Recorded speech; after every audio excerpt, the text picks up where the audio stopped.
Assessing the performance of Nigeria's macroeconomy at the end of each calendar year is not always an easy exercise. Government officials will roll out a list of achievements and why Nigerians need to be hopeful, even under a visibly worsening indices of inflation, jobless rate, social services, exchange rate, security, and general living standards. So, from a scary 2022 of full-blown COVID-19 environment to a less severe pandemic year of 2021 or 2020-2021, let's get a sense of the macroeconomic direction as we wound down yet another calendar year. Joining me from our Abuja studios for this two-part conversation is the senior economist at SPM Professionals, Paul Alaje. Good evening, Paul. It's good to have you on the show tonight.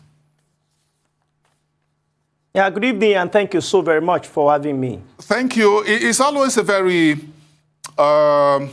difficult balancing to do, assessing Nigeria's economy at the end of every year, because I'm sure pretty soon government officials will start rolling out the list of so much achievements in terms of whether it's a budget or whatever. But from your point of view as an economist, how much macroeconomic progress did we really make in the outgoing year 2021? And if we just stick with the macro level here, what's your outlook so far for the year?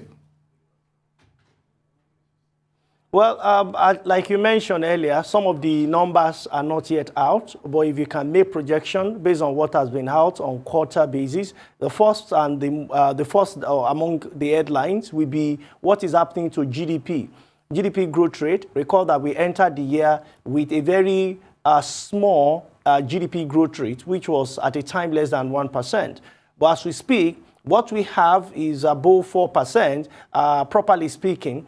The last quarter report that was shared by the National Bureau of Statistics was 4.03 GDP growth rate for Nigeria. Our projection, which also is in line with many other organizations, including IMF and quite a number of other institutions of government and non-government have shared what they think Nigeria GDP growth rate will be for 2021, remains between 2.7% to about 3.3%. We believe that this will be the NDR report for the GDP growth rate. One thing is certain: Nigeria is no more in recession, unlike what we were in 2020. Right now, we are no more in recession. But how strong is this growth? How strong is this growth? Another thing you may want to look at is how has this growth, so-called growth, impacted in lives of people? The last report we have regarding unemployment revealed that Nigeria unemployment rate is at 33.3%. What it means is when you put labor force together, by the way, labor force is not the entire population of Nigeria, no. Labor force is those who are willing and able to work, and some of them will work, some will not work. So properly speaking, only 46.5 million Nigerians are employed. Only 46.5 million. This is not my word, according to the National Bureau of Statistics. So when you compare that to the labor force, or you compare that to the entire population, then you know that is the growth. Does the growth really matters? Is it not growth that have excluded people and have also excluded job market? You look at inflation.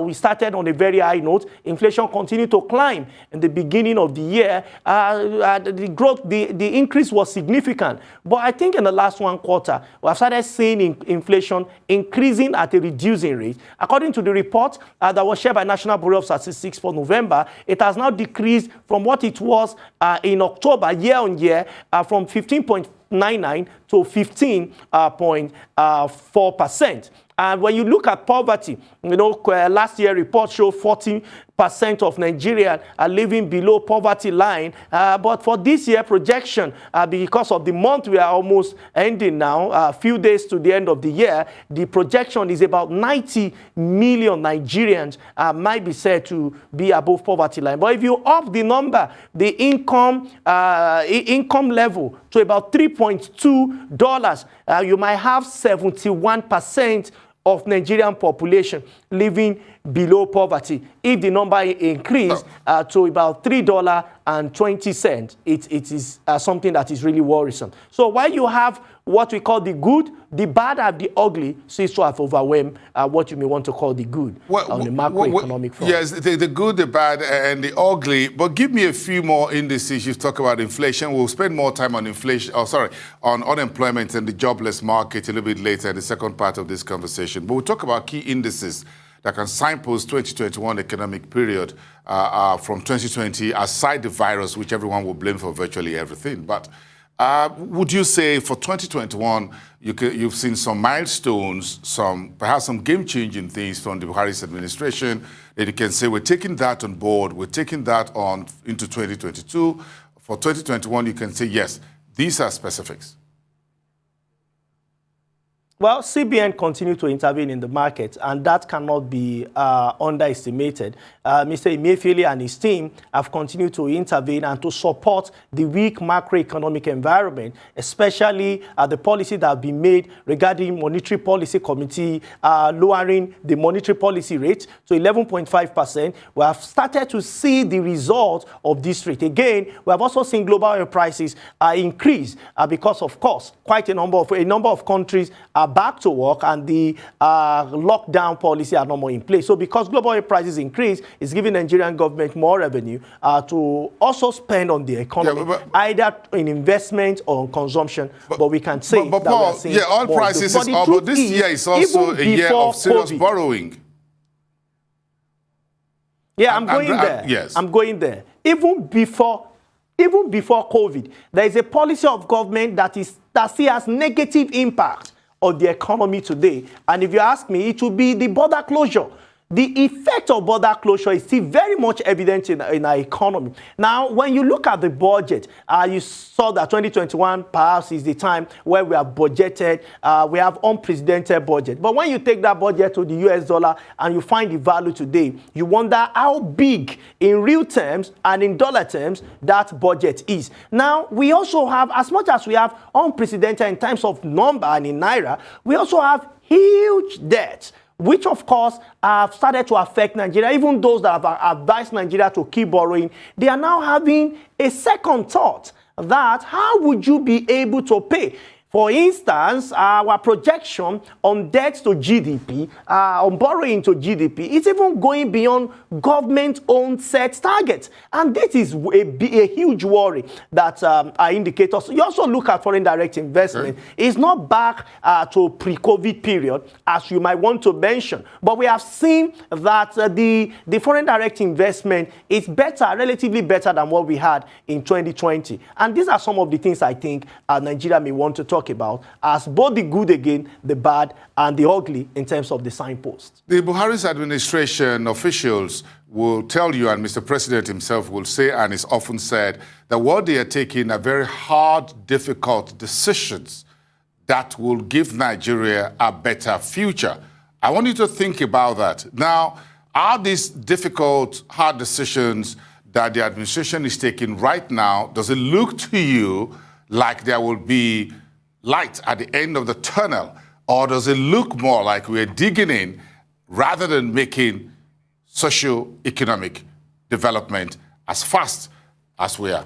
We'll take a break. We'll be right back, everyone.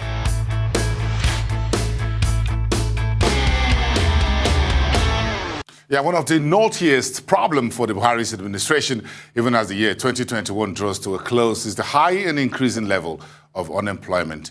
Discussing the outgoing year and the future forward 2022 with my guest, Paul Alaje of SPM Professionals, live from Abuja studios. Thank you, Paul. The question I threw to you before the break was the mantra of this administration, from Mr. President to Mr. Vice President, the Minister of Finance, and everyone, is that this administration, about 6 years now, is laying the foundation for a better future on a macroeconomic development point of view. Would you say, yes, that is it? No, or not entirely so? Well, I'll say not entirely so, because before you I shouldn't have given you that option, but go ahead. Well, I really don't think so, and I'm saying this as an economist. And you agree with me that economics of the future, we mean you have built something sustainable that the future could rely on. As we stand today, we still import you know, quite a lot of volume of our foreign earnings, foreign exchange earnings. We still take it back to import crude oil. Government is thinking we might need to remove subsidy. And we have said that you can only remove subsidy when you have local supply. Because when you do that without the local supply, I am sorry, you will continue to devalue your currency, because as demand continues to happen, you will need to import more and more. It just does not make economic sense for us to remove that. That's on one side. If you want to reduce unemployment significantly, especially youth unemployment, you need to get the factory working. Kaduna State, that we now have quite a lot of banditry activity going on. Kaduna was known for the hub of a textile, and it became the envy of West Africa at the time. Today, going to Kaduna, you will need to think that twice. It's either you go with your TCB or you go with your rosary, as the case may be, before you go to the state, because you're afraid and you want to call on your God for protection. Some persons may even want to go with some security personnel because they are not sure if they go by road what will happen. No wonder one of the growth we have seen on rail sector because of surge in the numbers of those that are using rail, especially this year. So if you ask me, what should we do? Economy is either could be primary, secondary, and tertiary. One of the major drivers of Nigeria GDP or Nigeria economy, you may want to put, is agriculture. We need to convert agriculture into manufacturing. What that means is, apart from rice paddy government has supported, we must provide significant support in terms of business environment for those that we mill the rice to be in Nigeria. That one on one hand. We also need to see how to convert some of the agri outputs that we are producing in Nigeria into finished product and export finished product. And if you ask me, Germany, the largest economy, the largest country in the whole Europe, is not just known for German farm, it's known for German machine, which is production. United States, production. China, the largest population in the entire world, has not stayed with farming. China is not saying, what will my population eat? China understood the game that if you can continue to produce and export excesses of what you have in your production, you suddenly become a world power in terms of economy. China is fast approaching that point of being economic world power, not just for the Asian, for the entire world. Nigeria, the largest population in Africa, the largest economy in Africa, still thinks that staying primary, crude oil primary, agriculture primary. It is at that point when we are able to convert our natural resource in its abundance using our human resource, which is where the issues are in terms of giving them the kind of knowledge they need so that they can convert natural resources to finished product and export to the rest of the world. Until that time, the angel of economic miracle may not visit us anytime soon. Let's take a little bit about the unemployment beyond the rhetoric. And of course, you'll hear top government officials talk about entertainment, the digital space, youth who are doing very well in fashion and music and all of that. And that is recognized. But do you think this is strong enough to really lift us out of this problem and what I can call a ticking time bomb in terms of the pressure from the youthful population that very soon will become adults and then will move to the next phase of life? Do you think we're making as quickly as possible rapid progress and not just leaning only on one side as the way to solve the unemployment problem? Well, I will start with the numbers of government agency called the National Bureau of Statistics. It has reported that since the 2016 till now, unemployment figure has not slowed. It has continued to increase from 2016 till 2020 Q4. And so when you ask why so, entertainment has been there. We have all the Davidos, we have all the Olamides, name all the artists. How many of them? How are you able to scale? The question is in ability to scale. When it is easier for us, much easier for us to scale in production, it is much difficult, and that is service, it is fine.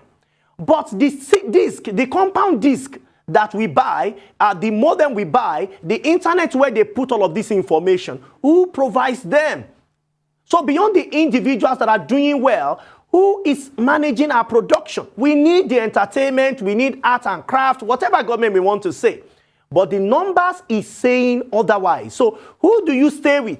Politicians or the numbers? For me, we will stay with the numbers. You know why? Hunger is real. Over 80 million people, properly speaking, 83 million Nigerians are living less than $2 a day. That's a huge concern. So if people get job, and there are people connected to them, and they earn a living wage, not just the minimum wage, then we can impact our economy, we can impact our people. But what we'll do is to get majority of our population into production. Into production, industrial production. Paul, what macroeconomic environment do you think Nigerians should prepare themselves for in 2022, and why? Well, to be very sincere, I hope that we are going to have a much improved exchange rate. I'm very hopeful that we will have that. I'm also very hopeful that the Minister of Finance would see how to partner with those in oil and gas sector by building modular refineries in the Niger Delta region. Hope is not an economic strategy. So I want us to talk about what do you think Nigeria should prepare for. Hope is we hope.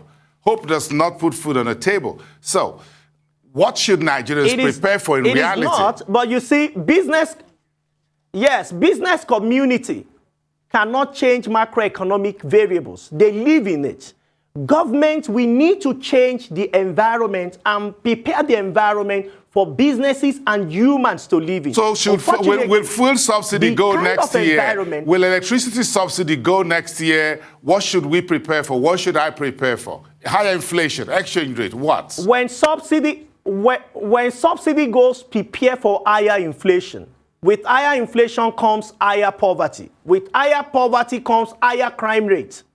That's the way it works. And that is why we continue to say, before you remove what we call subsidy, because if you wind back the hands of time and we use exchange rate we had in 2016, there is really no subsidy. It is because of poor or bad policy that we can claim that there is subsidy right now.